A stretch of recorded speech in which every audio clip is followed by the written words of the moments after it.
আমি যেতে বললাম, বাচ্চা ছোট। হুম,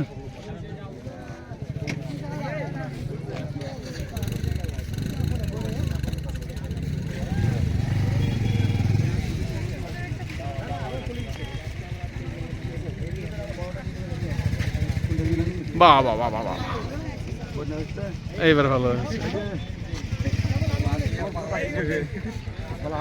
মাসুদ ভাই, এইবার পানির থেকে আলো এই যে যে ওই বিলের থেকে ওদের সুন্দর লাগছে।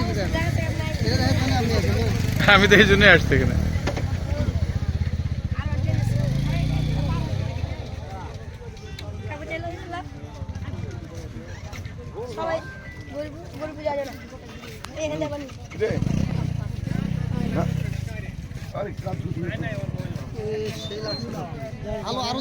দেখেন দেখেন দেখেন, ওই যে আমি তাহলে পানির তো আগে রে পিন গুলি মারি দিবি তো না কাছাকাছি গেলে। এই পানিটা কি ওদের সীমানা? না না না না না, আরো দূর আরো দূর।